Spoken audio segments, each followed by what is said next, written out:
Okay. So, అంటే జనరల్‌గా చనిపోయే ముందు మీకు ప్రెగ్నెన్సీ కన్ఫర్మ్ అయింది కదా! అవును. అవును. సో, మళ్ళీ ఎలా ఏం జరిగింది? అదే ప్రెగ్నెన్సీ కన్ఫర్మ్ అయిందని నాకు తెలియలేదన్న. హ్మ్. హ్మ్. ఇప్పుడు హ్మ్. మనం చెప్పే ఉంటాం. అంటే లేడీస్ ప్రాబ్లమ్స్ అందరికి హ్మ్. ఉండాల్సిందే. హ్మ్. హ్మ్. సో, అలాంటి ప్రాబ్లమే నాకు ఉంది. దానివల్ల నేనేమనుకున్నా, ఓకే. ప్రెగ్నెన్సీ ఏం కన్ఫర్మ్ కాలే కావచ్చు. నాకెప్పటికి అలాగే ఉంటది గదా! అని అనుకున్న నేను అన్‌ఎక్స్‌పెక్టెడ్‌గా నా హస్బెండ్‌కి హ్మ్. హెల్త్ ఖరాబ్ అయిపోయింది. హ్మ్. హెల్త్ ఖరాబ్ అవ్వడం వల్ల తనని లిఫ్ట్ చేసేసరికి నేను ప్రెగ్నెన్సీ పోతుందని గూడా నాకు తెలీదు. మీరే ఎత్తుకున్నారా? గాంధీ హాస్పిటల్‌లో ఉన్న.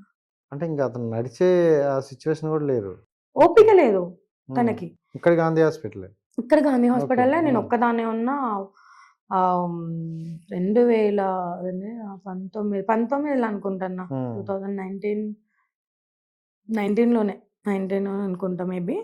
అప్పుడు లిఫ్ట్ చేసినాను. అంటే లిఫ్ట్ హ్మ్. కూడా పని చేయట్లేదు. అక్కడ మనం అది ఉంటది గదా! హ్మ్. దుబ్బకెళ్ళడానికి అంటే హ్మ్. ఆడ లిఫ్ట్ పని చేయకపోతే మనం ఇట్లా చైర్‌లో పెట్టుకొని ఎళ్తాం గదన్న! హ్మ్. అది లేదు. హ్మ్. అడిగితే గవర్నమెంట్ హాస్పిటల్ అప్పుడు అట్లా ఇప్పుడున్నంత మెయింటెనెన్స్ అప్పుడు అవును. లేదు. అవును. అవును. సో, దొబ్బేయడం వల్ల నాకక్కడ తను ముక్కులోకెళ్ళి బ్లడ్ ఒస్తుంది. నేను ఆయనకి. ఆ! ఒస్తుంది. హ్మ్. నాకప్పటికి పెయినొస్తుంది. చాలా పెయినన్న. ఒక 10, 20 మంది కలిపి కడుపులో కొడితే ఎట్లా ఉంటది? హ్మ్. అంత పెయినొస్తాంది. హ్మ్. కానీ నాకది తిని ఇంపార్టెంట్. అని నేనేం ఆలోచించకుండా వద్దు అన్నా గూడా తనప్పుడు 96 96 ఉంటాడన్న హ్మ్. మాక్సిమం.